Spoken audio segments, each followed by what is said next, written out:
The year was 1944, and the world was engulfed in the flames of World War II. The United States had been fighting on multiple fronts, and thousands of soldiers had already given their lives in the name of freedom. Among those brave men was Sergeant Daniel Carter, a 26-year-old soldier from Ohio, who had been deployed to the war-torn fields of Normandy. Daniel had left behind his wife, Emily, and their unborn child. Every night, he would sit by the dim light of his tent, writing letters to Emily, promising that he would return. The horrors of war, however, made such promises feel hollow. The sound of artillery, the cries of the wounded, and the constant presence of death made him question whether he would ever see his family again. On the morning of June 6, 1944, Daniel and his unit received orders to storm Omaha Beach. It was a mission that would later be known as D-Day, one of the most significant battles in history. As the landing craft approached the shore, bullets rained down upon them. The cold waves of the English Channel were stained red with the blood of fallen comrades. Daniel gritted his teeth and charged forward. He had trained for this moment, but nothing could prepare him for the carnage unfolding before his eyes. He saw young men, barely out of their teenage years, lying motionless on the sand. He pushed forward, crawling through the bodies, dodging bullets, and suppressing the overwhelming fear in his heart.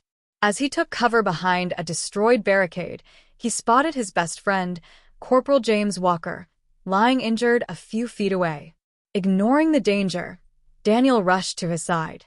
"Stay with me, James," he yelled as he tried to stop the bleeding. James looked up at him, his eyes filled with pain. "You have to go, Daniel. Save yourself. Not without you." Daniel refused to leave his friend behind. He pulled James onto his back and ran towards the nearest medic.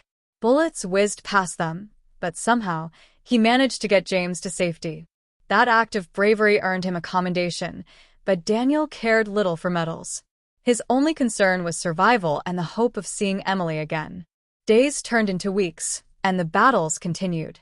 Daniel and his unit pushed further into enemy territory, liberating villages and enduring relentless counterattacks.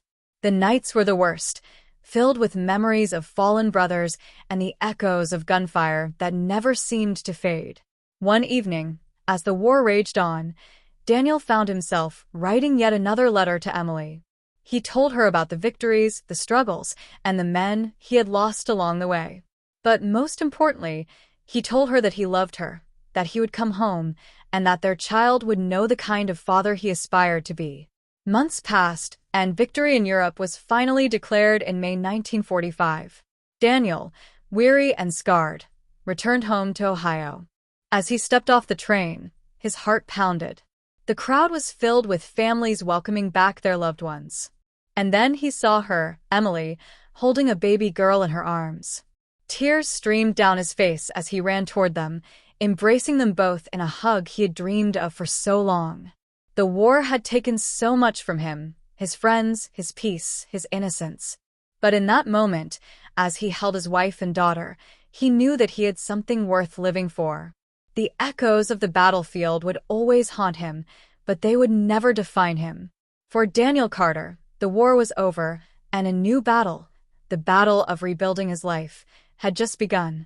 The story captures the intensity of D-Day as Daniel and his comrades storm Omaha Beach under relentless gunfire.